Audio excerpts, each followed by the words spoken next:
Hello everybody, good morning. তোমরা সব কেমন আছো? আসলে খুব ভালো আছি, আমিও খুব ভালো আছি। আপাতত আমি সত্যি খুব ভালো আছি, কারণ আমার শরীর ঠিক হয়ে গেছে, আমার আর জ্বর ঝালা কিছু নেই, তাই আমি খুব ভালো আছি।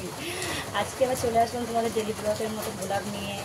আজ আমি বেরোচ্ছিলাম, তো ভাবলাম যে তোমাদের দেখাই, তোমাদের নিয়ে যাই। আমাদের চশমা যাচ্ছিলাম, তো একটু নার্ভের প্রবলেম আছে, তো হলো না, দেরি হয়ে গেছে, দেরি হয়ে গিয়েছিলো। তো যাবো, কাজ করবো, আবার আসবো, এসে রান্না বান্না দেরি হয়ে যায়, তোমার দেখা যাবে, ওই আর তোমার দেখাতে পারলাম না। তো এই দেখো, এই এক্ষুনি আসলাম, এখন 11:30-12টা বাজছে। আমার না ভীষণ খিদে পেয়েছে, কী খাবো বুঝতে পারছি না। ঘরে মুড়ি গরমটা আছে, ও আসলে আজকে মাছের মাছটা তুলে দেবে, কিন্তু হয় না। ও হ্যাঁ, ভালো কথা, তোমার দাদা ভাই আজকে অনেকদিন পর বাজার করতে বেরিয়েছে, বাজার করতে বেরিয়েছে। তো বাজারে তো বেরিয়েছে, তাও 5-6 দিন পর বাজারে গেল।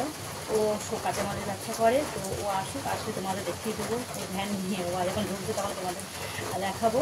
তো আবার তো আমার খুব খিদে পেয়েছে, এত খিদে পেয়েছে আমি থাকতে পারছি না। তো শর্টকাট এখন কিছু একটা বানাতে হবে, বানিয়ে খেতে হবে।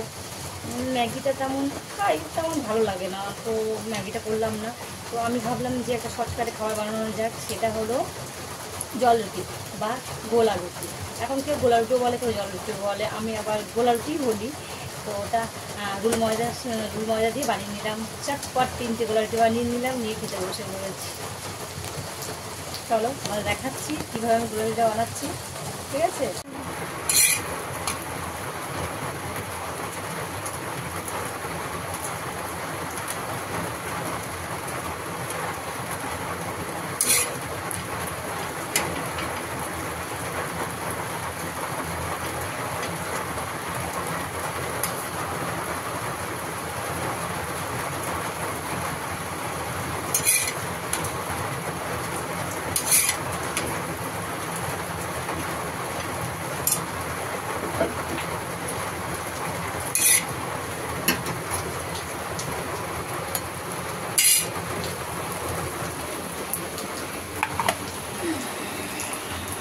দেখো চলে এসেছি, আমার গোলা রুটি বানানো হয়ে গেছে। দেখলেই আমি কিভাবে বানিয়েছি গোলা রুটি 3টে।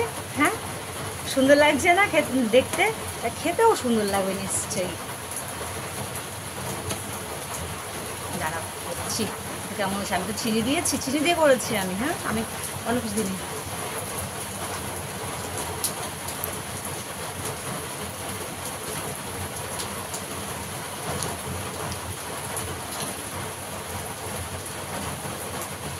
ভালো লাগছে, আমাকেও ভালো লাগছে। আমি জানি না, তোমরা করে খেয়ে দেখবে, তোমাদের ভালো লাগছে না। চটপট এই খাবারটা বানালে, চটপট বানালে বেশ ভালোই লাগে খেতে, তাড়াতাড়ি হয়ে যায় বানানো, আবার পেটটাও ভরে যায়। তাই আমি তাড়াতাড়ি বানিয়ে নিয়েছি, আমার এটাই ভালো লাগলো, তাই আমি এটা বানিয়ে নিয়েছি। তোমাদের কেমন লাগলো প্লিজ কমেন্ট করে জানিও। আর হ্যাঁ, তোমাদের দাদা ভাই আসুক, ও কখন আসবে আমি তো জানি না, আসুক, এসে তোমাদের দেখাবো। ওকে।